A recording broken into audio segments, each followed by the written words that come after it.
Assalamualaikum warahmatullahi wabarakatuh. Berjumpa kembali di channel ini. Salam sejahtera untuk kita semua, khusus Bapak Ibu guru yang akan mengikuti ujian P3K. Kali ini saya akan mengupdate tentang bocoran dari peserta ujian P3K guru di hari Senin semalam. Jadi dalam hal ini Bapak Ibu jangan terkejut, ternyata bentuk soal yang sering muncul itu adalah penerapan.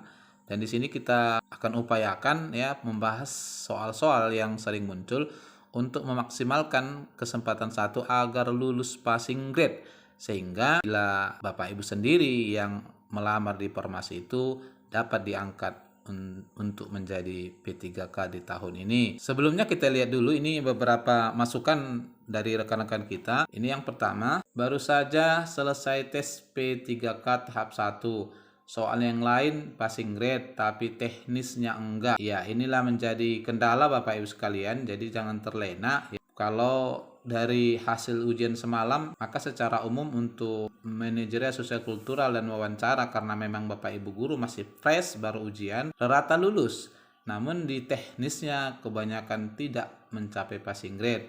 Yang kita khawatirkan ternyata setelah ditambah afirmasi juga belum mencapai passing grade. Sehingga akibatnya adalah Bapak Ibu harus ikut ujian tahap 2 dan bersaing dengan guru swasta dan lulusan PPG. Yang mana dilanjutkan oleh rekan kita ini, soalnya hampir wacana semua Pak, jadi mepet waktu. Nah, di sini kita akan bahas ya.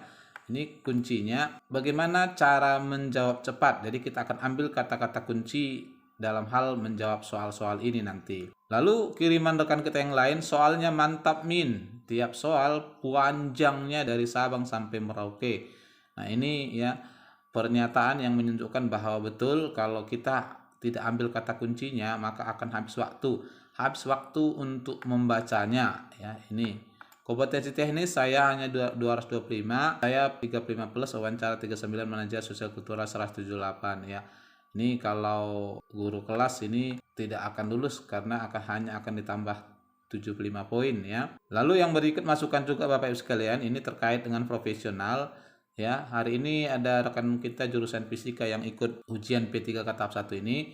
Disebutkan di sini ini adalah soal kompetensi profesional, yakni soal-soal PPG di tahun lalu yang ternyata di hari Senin semalam itu muncul di ujian PPK. Jadi di sini nyatakan soal P3K hari ini mirip begini ya.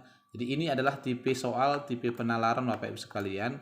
Oleh karena itu, kalau kita lihat memang standar Kemendikbud itu adalah standar pendidikan Indonesia mengacu ke soal-soal PPGJ. Sehingga rekomendasi saya Bapak Ibu sekalian agar diperkuat terutama untuk soal-soal profesional terkait bidang masing-masing setara dengan soal-soal PPGJ. Nah, kita akan bahas soal yang terkait dengan bentuk soal PPGJ yang banyak disampaikan oleh rekan-rekan. Mirip, jadi ini tidak mutlak Bapak Ibu sekalian, tapi mirip seperti ini kondisinya. Yang pertama, Pak Rudi memberikan soal untuk dikerjakan oleh peserta didik. Ketika Pak Rudi meminta peserta didik untuk mengerjakannya di depan kelas, tidak ada seorang peserta didik pun yang berani maju ke depan kelas. Ini akhirnya Pak Rudi menunjuk seorang peserta didik, tetapi peserta didik tersebut tidak mau dengan alasan tidak bisa. Respon sebaiknya Pak Rudi lakukan terhadap peserta didik tersebut adalah,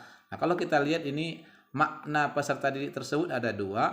Pertama adalah peserta didik keseluruhan, nih, atau yang kedua itu adalah peserta didik yang ditunjuk. Kita simpulkan ini mengarah ke peserta didik yang ditunjuk. Silakan dilihat Bapak Ibu sekalian, kira-kira jawabannya apa? Baik, nah dari sini maka fokus kita adalah peserta didik yang ditunjuk oleh Pak Rudi tersebut. Sehingga respon Pak Rudi yang paling tepat adalah memberikan motivasi, karena ketika Pak Rudi memberikan soal, maka dasarnya tentu Pak Rudi sudah pernah menyampaikan bentuk soal ataupun penjabaran tentang materinya. Kita lihat coba jawabannya. Kalian ini bagaimana? Masa tidak ada satupun yang bisa. Makanya perhatikan kalau guru sedang menerangkan. Ini Pak Rudi agak marah ini. B, ayo jangan takut, coba saja dulu kerjakan di depan, nanti Bapak bimbing mengerjakannya. C, silahkan kerjakan di depan, coba baca kembali soalnya dengan cermat, pelajari kembali contoh yang saya sudah terangkan. D. Baik kalau begitu mari kita bahas bersama-sama. Perhatikan penjelasan Bapak. E. Kalau begini sikap kalian, Bapak tidak akan meneruskan untuk materi ini. Nah, terkait ini, maka fokus kita adalah ke peserta didik yang ditunjuk, sehingga yang paling cocok adalah memberikan motivasi. Maka jawaban yang benar adalah B. Ayo jangan takut, coba saja dulu kerjakan, nanti Bapak bimbing mengerjakannya. Itu barangkali Bapak Ibu sekalian. Soal nomor 2, contoh penerapan teori behavioristik yang dapat dilakukan oleh seorang guru dalam praktek pembelajaran. Jadi ini adalah praktek pembelajaran Bapak Ibu sekalian. Kunci di sini adalah teori behavioristik. Behavioristik itu ya adalah teori pembelajaran yang mengutamakan itu perubahan tingkah laku. Baik, silakan dilihat dulu Bapak Ibu sekalian. Saya berikan waktu 10 detik. Oke, kita bahas sama-sama. A. Memberikan penjelasan tentang pengetahuan baru dengan berbagai metode dan strategi belajar yang menarik. B. Membimbing peserta didik dalam memperoleh pengetahuan baru agar dapat menambah pengetahuan peserta didik. C. Memahami tahap perkembangan peserta didik dan menggunakan metode pembelajaran sesuai tahap tersebut. D. Memberikan stimulus kepada peserta didik berupa penataan lingkungan belajar. E. Memberikan kegiatan yang merangsang keingintahuan peserta didik dan membantu mereka mengekspresikan gagasannya. Nah, kalau untuk E ini lebih cocok dia ke discover learning. Karena tujuannya adalah perubahan tingkah laku peserta didik, maka yang paling cocok adalah D, ya, memberikan stimulus kepada peserta didik berupa penataan lingkungan belajar, sehingga yang diharapkan adalah peserta didik berubah tingkah lakunya terhadap penataan lingkungan ruang belajarnya. Nomor 3 Bapak Ibu sekalian, untuk menilai kemampuan peserta didik dalam mengembangkan idenya, guru meminta peserta didik pidato dengan tema peran pemuda di era milenial. Penilaian yang tepat untuk kegiatan tersebut adalah ketika diminta untuk berpidato, maka siswa akan maju ke depan kelas. Dalam hal ini siswa melakukan praktik ya, sehingga penilaian yang cocok adalah jawaban iya, betul. Jawaban A, penilaian praktek. Di sini dinilai kualitas isi, kemudian bagaimana penyampaiannya terhadap materi yang disampaikan, ya. Jadi lebih tepatnya adalah A. Nomor 4 Bapak Ibu sekalian, menurut Cohbord, tahap Naipeli Egoistic Orientation dalam perkembangan moral peserta didik atau anak yaitu tahap di mana anak menilai baik buruk berdasarkan A. Akibat perbuatan. B. Hati nurani. C. Ketertiban sosial. D. Persetujuan orang lain. E. Kontrak atau imbal jasa. Ya, silakan dipilih Bapak Ibu sekalian. Baik, karena ini adalah materi yang jarang muncul, maka kita akan bahas. Berbeda dengan Piaget yang berfokus pada perkembangan kognitif, Cohbord berfokus pada kognitif moral atau moral reasoning yang dibagi atas pre-conventional moral reasoning.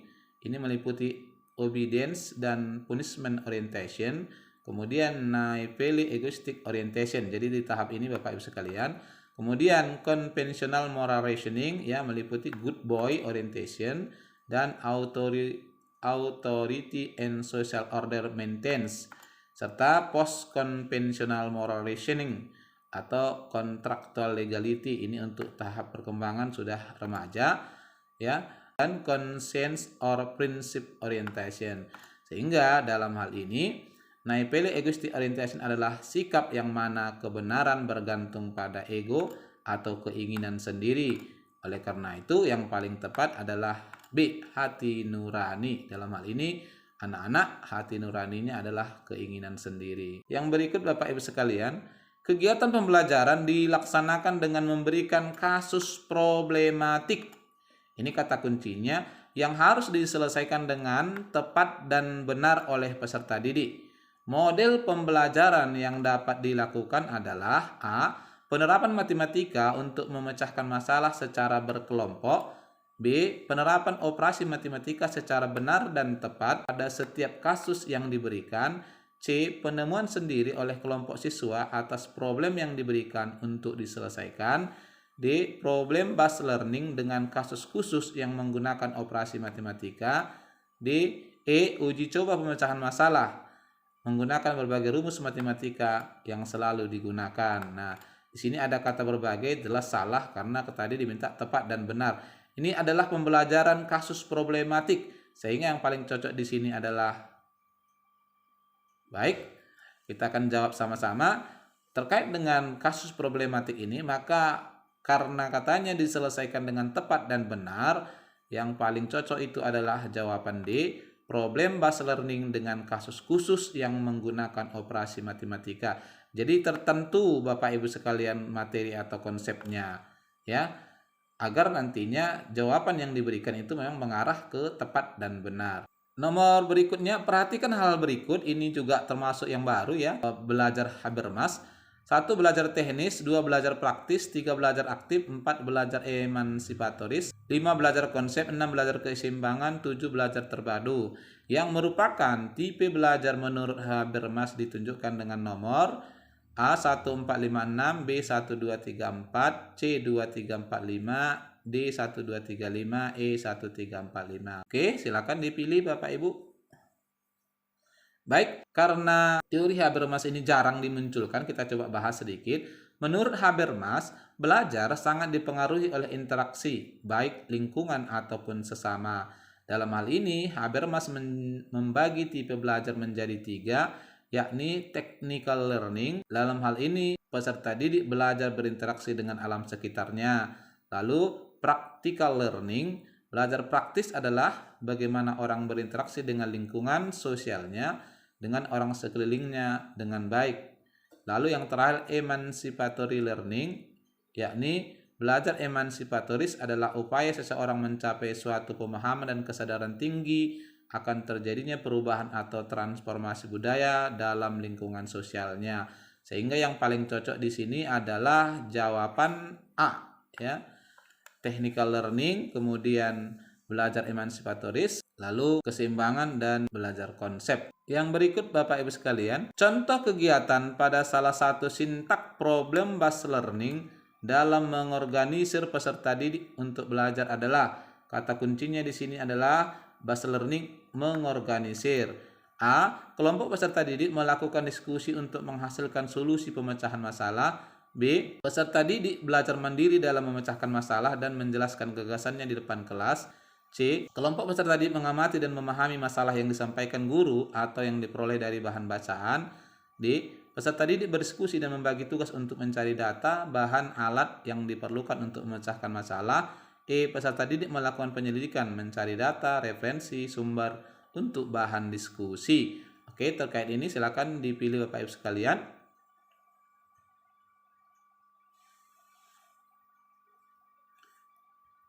Baik, kita akan bahas sama-sama. Langkah kerja model problem based learning itu dibagi atas 5 tahap. Yang pertama, orientasi peserta didik pada masalah. Lalu yang kedua, mengorganisir peserta didik untuk belajar. Lalu yang ketiga, membimbing penyelidikan individu maupun kelompok. Keempat, mengembangkan dan menyajikan hasil karya. Dan kelima, menganalisis dan mengevaluasi proses pemecahan masalah. Inilah 5 sintaks pembelajarannya. Di sini disebutkan sintak problem based learning dalam mengorganisir peserta didik untuk belajar. Jadi yang paling cocok di sini adalah, kalau kita lihat ini, A. Kelompok peserta didik melakukan diskusi untuk menghasilkan solusi, ini sudah belajar. Tadi kuncinya adalah untuk belajar. B. Peserta didik belajar mandiri dan dalam memecahkan masalah untuk menjelaskan gagasannya, ini juga sudah belajar. C. Kelompok peserta didik mengamati dan memahami masalah yang disampaikan guru atau yang diperoleh dari bacaan. Iya. Jadi yang paling cocok di sini jawabannya adalah C, karena kata kuncinya masih untuk belajar, ya. Kalau D, peserta didik berdiskusi dan membagi tugas, ini sudah belajar. Lalu E, peserta didik melakukan penyelidikan, juga sudah belajar. Nah, ini Bapak Ibu sekalian soal-soal yang bisa saya sampaikan pada kesempatan ini, ya, berdasarkan masukan dari rekan-rekan yang barangkali bisa membantu Bapak Ibu sekalian untuk melampaui kompetensi teknis. Karena seperti yang kita sudah lihat bersama, banyak rekan-rekan terkendala di teknis. Kalau ada tinjauan saya yang kurang tepat Bapak Ibu sekalian, saya mohon maaf. Semoga bermanfaat. Wassalamualaikum warahmatullahi taala wabarakatuh.